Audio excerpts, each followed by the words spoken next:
तर आज गुरुवार होता. बघा, गुरुवार होता. संत तुकाराम महाराज बीज होतं.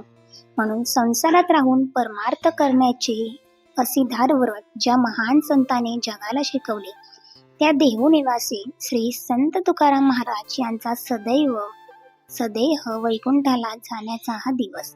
या दिवशी सर्व सेवेकरांनी श्री तुकाराम महाराजांची स्वर्गातून धाडलेल्या अभंगाचे मराठी संस्कृत तुमच्याकडे जे असेल त्याचे वाचन करावे, त्याबद्दल कृतज्ञता व्यक्त करावी, कारण यांनी आपल्याला परमार्थाचा मार्ग दाखवला.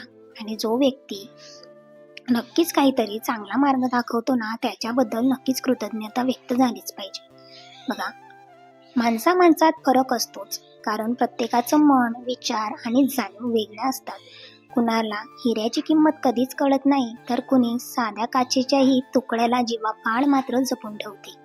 वस्तूंची चमक, तिचं मोल हे कधीच ठरवत नाही, पण ती पाहणाऱ्या नजरेची संवेदनशीलता ठरवते.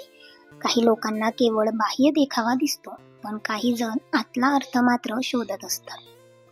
ज्यांच्या मनात जपण्याची वृत्ती असते, त्यांच्यासाठी छोट्या गोष्टी अमूल्य मात्र ठरत असतात.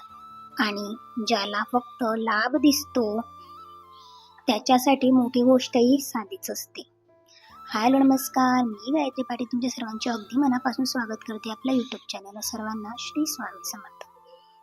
बघा, तुम्ही बघितलं का सकाळी, आज गुरुवार होता म्हटल्यावर सुरुवात इथूनच होते, ती म्हणजे सकाळी सकाळी उंबरठ्याला लेपन झालं हळदीचं.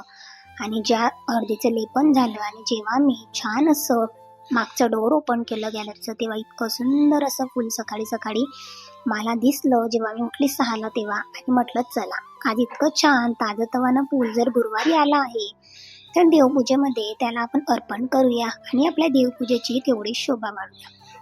कारण ह्या झाडाला खूप कमी फुलं येतात, म्हणजे खूप दिवसांच्या गॅपनंतर या झाडाला फुलं येत असतात, आणि तोच आनंद काही वेगळाच असतो. आणि जेव्हा या झाडाला किंवा बटर गुलाबला, कोणत्याही झाडाला जेव्हा आमच्या कळी येते ना, तेव्हा माझं लक्ष असतं का हे कधी उमलणार.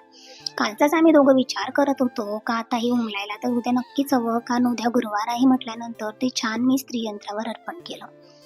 तुम्ही बघितलं का सुंदर अशी देवपूजा झालेली होती, सगळ्या देवांना फुल वगैरे अर्पण करून झालेले होते. आणि स्त्रीयंत्रावर मला जे काही आहे ते छानसं फुल अर्पण करायचं होतं, ते म्हणजे जास्वंदीचं. असं बघितलं तर पांढरी जास्वंदी लक्ष्मी प्राप्तीसाठी सांगितलेली आहे, पण शक्यतो ती मला इथे मिळाली नव्हती, म्हणून मी पिंक कलरमध्ये आणलेली होती. आणि लक्ष्मी प्राप्तीची कोणकोणती नवीन नवीन झाडे सुद्धा आहेत, ते सुद्धा मी लवकरच आणणार आहे आणि तुमच्यासोबत सुद्धा शेअर करेल, जेणेकरून तुम्हाला सुद्धा त्यांची मदत होईल. सकाळी देवपूजा झाली, अभिषेक झाले. आहोंची मीटिंग असल्यामुळे आहो उशिरा म्हणजे लवकर गेलेले होते आणि थोडं लेटच येणार होते म्हटल्यानंतर मी इथे खूप जास्त सकाळी माझे एकटीचे कामं होते, म्हणून लवकर कामं आवरून घेतली. छान अशी केंद्रात गेली. केंद्रात जातानाच मी पाठ आणि स्वामीचरित्र घेऊन गेलेली होती. गुरुवार होता म्हटल्यानंतर खूप साऱ्या बायका होत्या, आणि जे तुम्हाला वाटतं आहे का केंद्र खाली आहे, तर ॲक्च्युली आरतीला खूप साऱ्या बायका होत्या आणि आता पाठाला कमी होत्या, कारण परमपूज्य गुरुमाऊलींनी प्रत्येक केंद्रामध्ये एक सेवा दिलेली आहे. जी सेवा आहे का म्हणजे प्रत्येक केंद्राने सामूहिकमध्ये कालभैरवच्या मंदिरात जायचं आणि 108 वेळा कालभैरवाष्टकचं पठण करायचं, जेणेकरून जे युद्धजन्य परिस्थिती सुरू आहे ती संपवावी किंवा कुठेतरी ती थांबावी यासाठी. म्हणून आमच्या केंद्रातल्या बऱ्याचशा लेडीज म्हणजे एक गाडी पूर्णपणे भरून तिथे कालभैरवला गेलेली होती, आणि आम्ही जे काही उरलेले होते ते मात्र इथे पाठाला बसलेले होते. नंतर पुन्हा सगळे आलेले होते आणि छान मग बाकीच्या सेवा सुद्धा पुढे झाल्या. गुरुवार म्हटला म्हणजे खूप जास्त बिझी शेड्यूल असतं. सकाळपासून सुरू झालेला हा दिवस रात्री कधी संपतो अजिबात कळत नाही. दिवसाचं गणित मात्र म्हणजे सुरूच असतं, ते संपवायचं नावच घेत नाही. आणि आज थोडी एक्स्ट्राची कामं होती, कारण मला लग्नाला सुद्धा जायचं आहे. माझ्या काकांच्या मुलीचं आता लग्न जवळ येत आहे.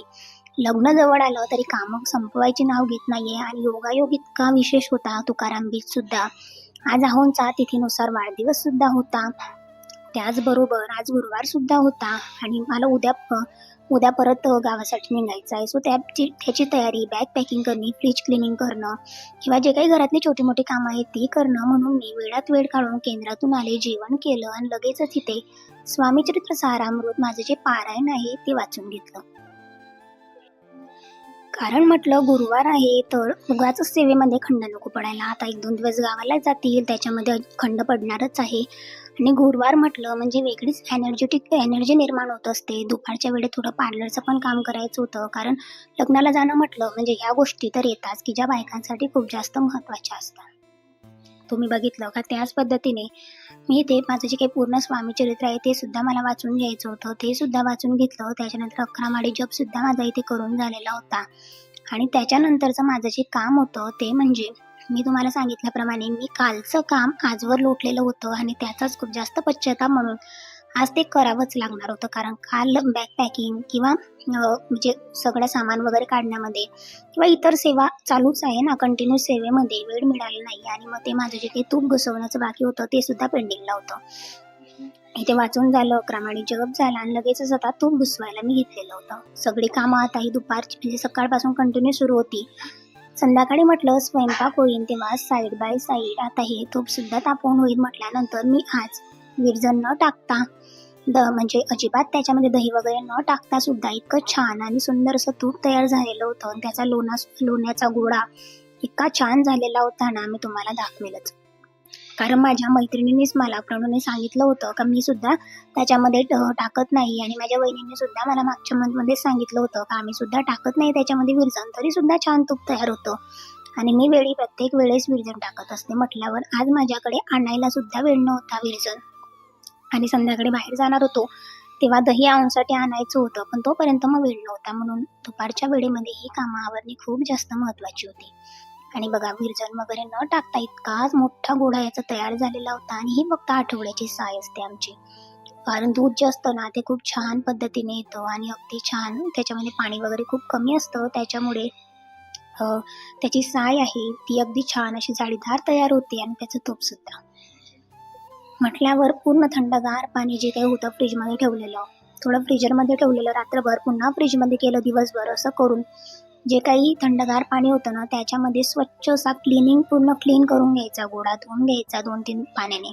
कारण जेव्हा 2-3 पाण्याने तो वॉश होतो ना तेव्हा त्याचा वास अगदी राहत नाही किंवा निघून जातो आणि वास निघून जातो ना तेव्हा ते तूप जास्त दिवस राहतं, म्हणजे महिनाभर तरी राहतं. अजिबात चिकटावा तुपाला येत नाही. आणि बघा इतका छान सगळं पाणी वगैरे काढून घेतलेलं होतं आणि खूप सारं थंडगार पाण्यात त्याला 3-4 पाण्याने वॉश केला. कारण 3च वेळा ते फिरवलं जातं, कारण एवढी काही जास्त साय नसते म्हटल्यावर हे जास्त काही ह्याच कंटाळ्याचं काम नसतं किंवा खूप वेळ सुद्धा लागत नाही. अर्ध्या तासामध्ये हे काम झालं होतं. लगेच साईड बाय साईड इथे तूप सुद्धा तापवायला घेतलं आणि लगेचच मला आता संध्याकाळची देवपूजेची वेळ झालेली होती म्हटल्यावर ते सुद्धा करून घ्यायचं होतं. कारण बघा संध्याकाळची देवपूजा ही खूप जास्त महत्त्वाची असते आणि इतक्या घाईमध्ये सुद्धा सेवा तर असणारच म्हटल्यावर इथे सुद्धा आता दिवे लागण्याची वेळ झालेली होती म्हटल्यावर मी दुपारी जेव्हा सेवा केली, स्वामीचरित्र वाचलं, तेव्हाच मी सगळ्या दिव्यांमध्ये एक तुपाचा दिवा असतो माझ्याकडे संध्याकाळी, त्याच्यामध्ये फुलवात तूप टाकून ठेवलेलं, सगळ्या दिव्यांमध्ये वाती टाकून ठेवल्या, तेल वगैरे टाकून ठेवलं.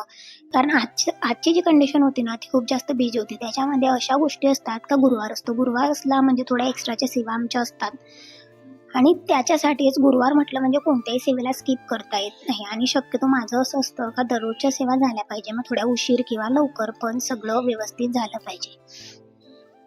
त्याच्यानंतर इथे सुद्धा मी आधी जे काही दिवे होते 2-3 ते लावून घेतले, अगरबत्ती लावून घेतली, काल भैरवाष्टक पठण करून घेतलं. कारण दररोज पण आपण घरामध्ये काल भैरवाष्टक पठण करत असतो, ज्याच्यामुळे घरातील नकारात्मकता निघून जाण्यास मदत होते.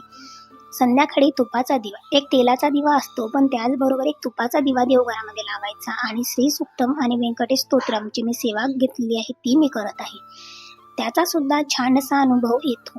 आणि मी असं काही कोणत्याही कारणासाठी घेतलेली नाहीये, पण मला आवडते वाचायला म्हणून मी ती सुरुवात केलेली आहे. आणि निश्चितच आवड म्हणून जरी केली ना तरी निश्चितच छान असे अनुभव आपल्याला सेवेमधून मिळत असतात. म्हटल्यावर इथे सुंदर अशी सेवा माझी आता सुरू होती, तीच करून घेतली आणि आता लगेच इकडचं झाल्यावर पुन्हा आता किचन पकडायचं होतं. कारण लगेचच मला तुम्ही बघताय का इतकं धावपळीचं सुरू होतं, म्हणून आता इथे बारीक पटापट जे काही तूप तापत होतं तोपर्यंत सगळं काही कट करून घेतलं.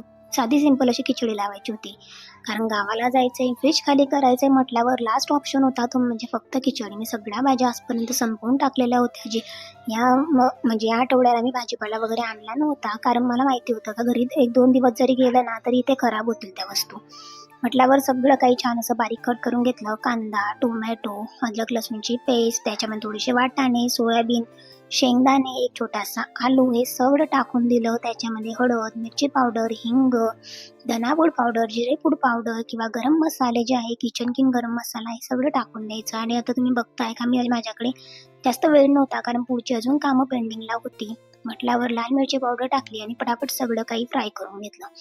लगेच त्याच्यामध्ये 2-3 डाळी, मुगाची डाळ, तूर डाळ आणि त्याच्यामध्ये थोडीशी मसूर डाळ ॲड केलेली होती. 1 वाटी तांदूळ स्वच्छ असे वॉश करून टाकून दिले. त्याच्यामध्ये 3 वाटी पाणी टाकलं.